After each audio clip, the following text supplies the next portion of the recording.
So ఎలా కనిపెట్టొచ్చు? ఈ వినికిడి లోపం ఎలా కనిపెట్టొచ్చు అంటే, మనం 1 ఇయర్ లోపల పిల్లోళ్ళైతే 1 ఇయర్ లోపల ఉన్న పిల్లవాళ్ళకి వాళ్ళు తల తిప్పుతారా లేదా?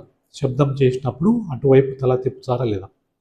లేకుంటే గట్టి శబ్దం వచ్చినప్పుడు ఉలిక్కి పడతారా లేదా? స్టార్టిల్ రిఫ్లెక్స్ అంటారు. ఏదన్నా ఇంట్లో సామాన్లు పడేసినప్పుడు, లేకుంటే బైక్ హార్న్ కొట్టినప్పుడు పిల్లవాడు ఉలిక్కి పడతాడా లేదా?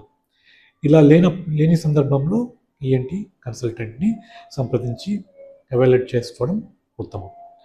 అలాగే 1 ఇయర్ నుంచి 3 ఇయర్స్ వరకు పిల్లలు వాళ్ళ మాటలు ఎలా ఉన్నాయి? మాట్లాడుతున్నారా? మాటలు మిగతా పిల్లలతో పోలిస్తే బాగానే మాట్లాడుతున్నారా? ఎక్కువ సైగలు చేస్తున్నారా? చేతులతో తలతో ఎక్కువ సైగలు చేస్తున్నారా మాటల కన్నా? ఇలాంటివి చూసి ఈ లోపాలు ఉన్నప్పుడు ఈఎన్టీ డాక్టర్ని సంప్రదించాలి. స్కూల్కి పోయే పిల్లవాళ్ళు ఎప్పుడైతే టీచర్ని మళ్ళీ చెప్పండి అని అడుగుతారో, లేకుంటే ఎక్కువ కోపము ఫ్రస్ట్రేషన్ ఉంటుందో వినపడకుండా, లేకుంటే శ్రద్ధ లేకుండా ఉంటారో, ఇలాంటి సందర్భంలో వాళ్ళకి వినికిడి లోపం ఉందేమో పరీక్షించాలి. సో అటువంటి సందర్భంలో ఈఎన్టీ డాక్టర్ని సంప్రదించాలి.